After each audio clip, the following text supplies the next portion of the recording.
Hey guys, my name is Spike Leo and I am a full-time music producer in Melbourne, Australia. These are my 5 tips to becoming a full-time music producer. 1, 2, 3, 4, 5.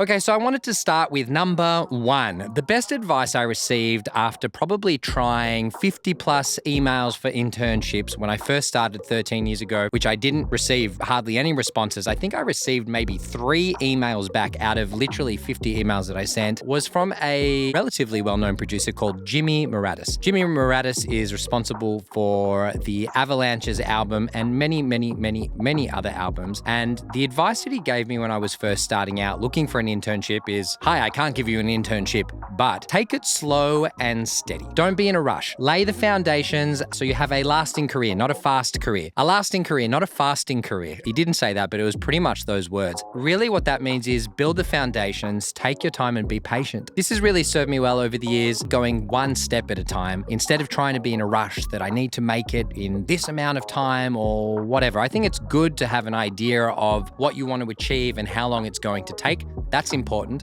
But at the same time, you also need to be kind to yourself and not rush the process. There is definitely a process to becoming a full-time music producer. Number 2, the single and most important step, upskilling yourself. Now that may seem really obvious, but when we first start out, we go to a whole bunch of tutorials and we don't have the vocabulary. There's a lot of different levels. There's a lot of different teachers, and it can be quite frustrating and hard and really kind of set you back. So what I would advise is go through a kind of shopping stage where you're really exploring different producers who you align with, who you like the genre of, who maybe are mixing in your audio workstation, people that you really kind of click with. And that's just normal day-to-day type stuff. When you're making friends, you're not always going to connect with every single person. And it's the same in the creative field. You're going to find people that you really resonate with, that you find entertaining, or that you find knowledgeable and wise, or they're just simply doing things that you would love to know how to do. So spend some time searching for those people. And once you find them, try just locking in with one instead of many. Very easy when we get frustrated to just search for quick little bits and pieces. But if you really find yourself a mentor or one person that you can really click and connect with and keep checking in your progress, I really found that that was one of the most valuable steps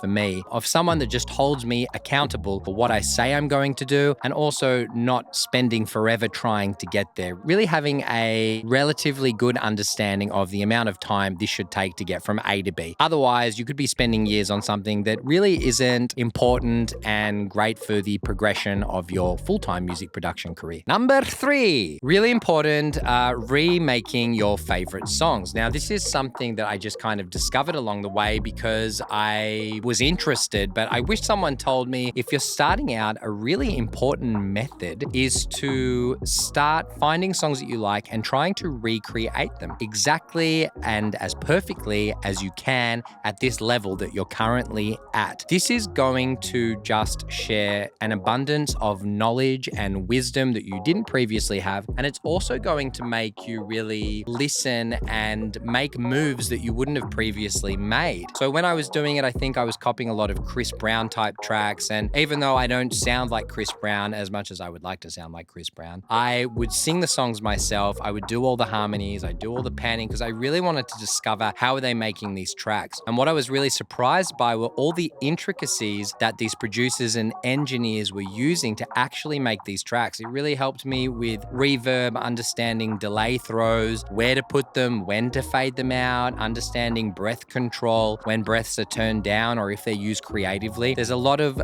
little intricacies that we really don't notice as listeners, but when you become the engineer and as a producer start exploring these different colors, it really takes you on a journey of finding out some stuff that is going to blow your mind. So I'd really suggest just remaking any song that you love. Be hard, be simple, give it a shot. And I think start by really just drums, bass, pianos or synths, vocals. Go step by step. Pick an instrument, try and copy it, record it, get the BPM. We can do another video on that later. Step 4. 1, 2, 3, 4. So I wish this is something someone explained to me sooner. Color palettes or sonic palettes. If you think of yourself as an incredibly talented painter and you have a color palette, literal, red, blues, yellows, pinks, all different colors, and each color represents a sound. So understanding what colors to choose is really going to help clarify what style or genre you're in when you're producing. When I first started producing, I really used any MIDI sound or anything that came with Logic. I didn't give it a lot of thought. I was like, I'm just gonna create a piece of music. And I did create a piece of music, but the music always sounded a little digital, a little 80s, a little crappy. It was more so just because I had no awareness around color palettes or the sounds that I was using. Another great tip to understand color palettes is listen to your favorite song. Start with the drums and then you hear the kick. You need to identify what drums are being used. And then you listen to the drums. You go to Splice, for example, you start scrolling through kicks. Within the first, I'd say 5 to 10 or even 10 to 15, there will be a kick if you're in the right area of colors. So, if it's a trap drum kit, for example, and you have trap sounds, you want to go to Splice and you want to search up trap drums. And then you'll go through kicks. The first 5 to 10, there'll be a kick there that will sound similar. And I literally just used to sound match. But even to this day, if it's a genre or something that I feel uncomfortable with, I will just go and sound match it. So I'll go listen to the track, I'll go to Splice, I'll wait till I find it, pop that in. Then I'll go do the snare, so on and so forth. And even do that with the bass, with the synths, trying to identify what the sound is, whether it's a Rhodes, whether it's a Juno 106. The more you understand the colors and the more work you do on understanding color palettes, the more you're going to progress at a faster rate and really start understanding genres. And then you can fuse them together. Not confuse, you fuse them together. So you could take something from the 80s, so then you need to identify, okay, what were the limitation in the 80s? What sounds did they use in the 80s? A Juno 106 was from the 80s, so maybe I'll use this. And then I want some like disco drums.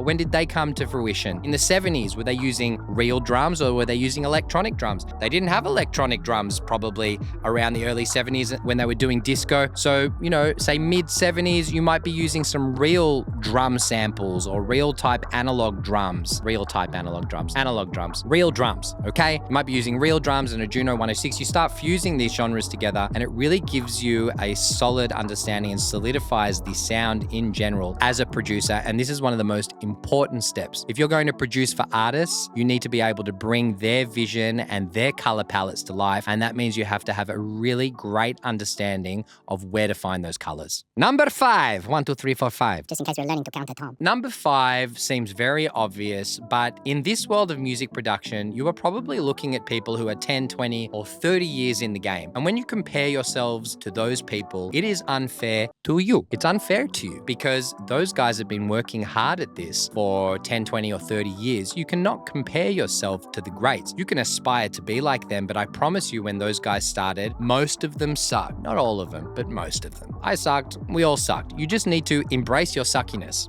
That should be step 5. Embrace your suckiness. Be patient, be disciplined. Disciplined is just like, hopefully you're brushing your teeth most days. You wake up, do a beat, 15, 20 minutes, 30 minutes. It doesn't matter if you don't have a lot of time. What matters is you stay consistent and you stay disciplined and you do it every day. That's how it starts to become second nature. It's like learning a language. If you're not speaking the language all the time, it's not going to sink into our thick brains. Personally speaking, maybe my thick brain, maybe not yours. But it is important to just rinse and repeat, and you will see the improvements. They're in increments, incremental improvements. You need to do this stuff every day. Sorry, I'm choking on myself and getting emotional here. And even if you do not get every day, it's fine, but it should be every week if you want to make this a full-time career. And like anything, you're going to look up all these tutorials, you're going to look for all this advice. I can give you all these bits and pieces, and I want to share all these things with you. The technicalities, they are important, but at the end of the day, you really are going to learn those things through the repetition, and it can be frustrating, which is why you need to exercise patience. And the discipline is on the days you don't want to do it and you still do it. Okay, so I don't believe in the writer's block. I'm unhappy, I can't create. Or if you want to be a full-time music producer, people are going to be paying you and you better get your ass in that studio and produce. It's your job. So I've had days where I wasn't feeling up to it and you make it happen. You make it work because it's your job. You switch it on. And lastly, just embracing not knowing. This isn't step 6, it's part of step 5, but experimenting and exploring. Just enjoy the process, man. Stop beating yourself up. You're not going to achieve anything that way. You started this because you love it, right? Right? It's a music industry. It's pretty shitty, but it's also great because if you can do what you love every day, then some amazing quote here. I don't know what it is, but basically you won't work another day in your life. You're gonna do music. It's a love-hate relationship, but it's more on the love side of things. I wouldn't be doing anything else. Maybe stacking shelves at the supermarket, but I don't think that would be fun or fulfilling in any way. You get my drift. That's it, guys. I hope you enjoyed this video.